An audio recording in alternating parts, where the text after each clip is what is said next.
अल्लाहु अकबर अल्लाह। नमस्कार, मैं हूं विनीत त्रिपाठी। देश भर में गजवाए हिंद और दारुल उलूम देवबंद की चर्चा हो रही है। कहा जा रहा है कि दारुल उलूम देवबंद ने फतवा जारी कर गजवाए हिंद को वैध बताया है, जिसके बाद कई राजनेता और हिंदूवादी दलों ने इसका विरोध किया है। पहले तो हम यहां पर समझेंगे कि दरअसल ये पूरा मामला क्या है। इसके बाद गजवाए हिंद के बारे में बात करेंगे। आधी अधूरी जानकारी के साथ किसी को सही गलत नहीं ठहराया जाना चाहिए। इसके लिए जरूरी है कि आपको विषय की पूरी जानकारी हो। हमारी कोशिश यही रहती है कि हम अपने दर्शकों को सही और सटीक जानकारी दें, ना कि व्हाट्सएप यूनिवर्सिटी का पढ़ा पढ़ाया बताएं। किसी शख्स ने दारुल उलूम देवबंद से गजवाए हिंद के बारे में जानकारी मांगी थी। सवाल पूछा गया था कि क्या हदीस में इसका कोई जिक्र है। दारुल उलूम देवबंद ने इसके जवाब में जवाब संख्या 9604 में पुस्तक सुन्नन अन नसाई का हवाला देते हुए कहा कि इसमें गजवाए हिंद को लेकर एक पूरा चैप्टर है। इसमें हजरत अबू हुरैरा यानी कि पैगंबर मोहम्मद साहब के करीबी रहे से एक हदीस सुनाई गई है। इसमें उन्होंने गजवाए हिंद पर कहा है कि मैं इसमें लड़ूंगा और अपनी सभी धन दौलत को कुर्बान कर दूंगा। मर गया तो महान बलिदानी बनूंगा, जिंदा रहा तो गाजी कहलाऊंगा। हजरत मोहम्मद साहब ने इस संबंध में भविष्यवाणी भी की थी। फतवे में पुस्तक को प्रिंट करने वाली कंपनी का भी नाम है।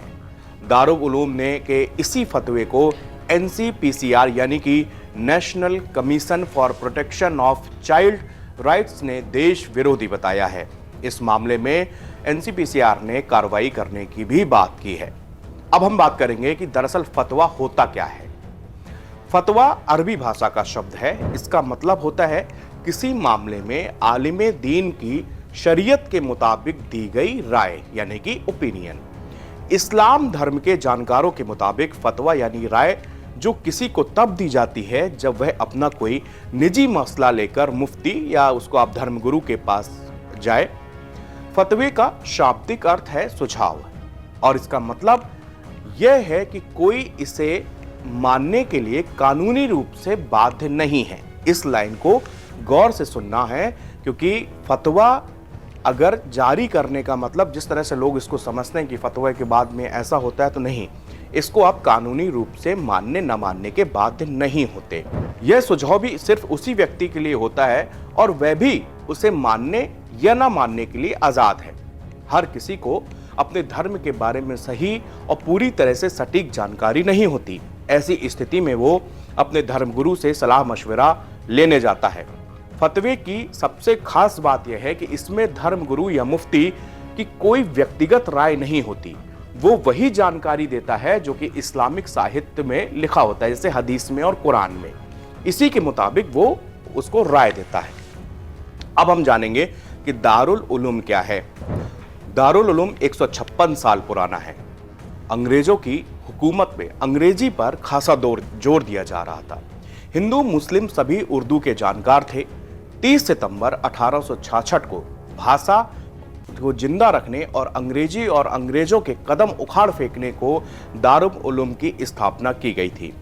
मौलाना कासिम नौनतवी, हाजी आबिद हुसैन, फजीलुर रहमान, उस्मान मेहताब अली, निहाल अहमद और जुल्फिकार अली ने दारुल उलूम की नींव रखी थी।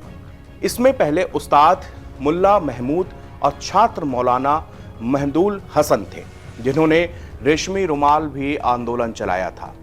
अभी यहां से निकले दौरे हदीस यानी कि मौलवी और उसके बाद मुफ्ती बनकर देश विदेशों की मस्जिद और मदरसों में बच्चों को दीनी तालीम दे रहे हैं। अभी यहाँ करीब 200 से ज़्यादा उस्ताद मौजूद हैं।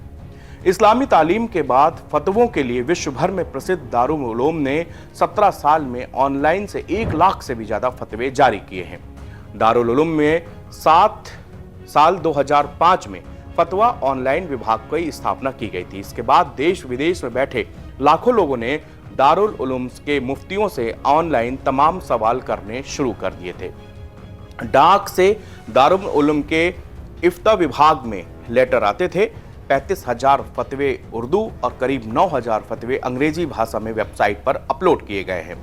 8 फरवरी 2022 को राष्ट्रीय बाल अधिकार संरक्षण आयोग यानी कि NCPCR और सहारनपुर के डीएम ने अगले आदेश तक दारुल उलूम की वेबसाइट भी बंद कर दी थी। दारुल उलूम देवबंद ने फतवा जारी कर कहा था कि गोद लिए गए बच्चे संपत्ति के मामले में कानूनी वारिस नहीं हो सकते, जिस पर NCPCR ने कहा था कि यह अवैध है क्योंकि यह देश के कानून के खिलाफ है। अब हम यहां पर जानेंगे कि दरअसल गजवाए हिंद क्या है। मुस्लिम स्कॉलरों की माने तो गजवाए हिंद का मतलब होता है, सामान्य तौर पर समझें तो जब किसी गैर इस्लामिक राष्ट्र या प्रदेश पर मुस्लिम समाज के लोग युद्ध पर उस पर कब्जा करते हैं तो इस प्रक्रिया को गजवाए हिंद कहा जाता है। इस्लाम में कट्टरपंथ विचारधारा को मानने वाले लोग मानते हैं कि दुनिया में जो भी गैर मुस्लिम क्षेत्र हैं वहां रहने वाले लोग काफिर हैं। इस्लामिक कट्टरपंथ विचारधारा मानने वाले लोग मानते हैं कि युद्ध के जरिए काफिरों को जीतना ही मिशन गजवाए हिंद है। गजवाए हिंद का संधि विच्छेद करके इसका अर्थ समझें तो युद्ध को गजवा कहा जाता है, काफिरों को युद्ध में हराने की प्रक्रिया को गाजी कहा जाता है। यह यहाँ पर हिंद का मतलब हिंदुस्तान यानी भारत है, इसलिए जब कोई मुस्लिम देश या संगठन भारत में इस्लाम को स्थापना करने या युद्ध या अभियान चलाते हैं तो उसको गजवाए हिंद कहा जाता है। तो आज इन तीनों विषयों पर, क्योंकि देवबंद के मामले पर गजवाए हिंद क्यों ट्रेंड कर रहा है, ये मामला दरअसल क्या था, उसके बाद फतवा क्या होता है, दारुल उलूम क्या है, और अंत में हमने जिस चीज़ को डिस्क्राइब किया है वो है गजवाए हिंद को। सही सटीक जानकारी अगर आपके पास होगी तो आप उसमें भ्रमित नहीं होंगे, आपको वास्तविकता का पता लगेगा। और हमारे यानी कि नवभारत टाइम्स का हमेशा से यही उद्देश्य है कि हम आपके सामने हर विषय को सही सटीक जानकारी के साथ हाजिर हों। नमस्कार।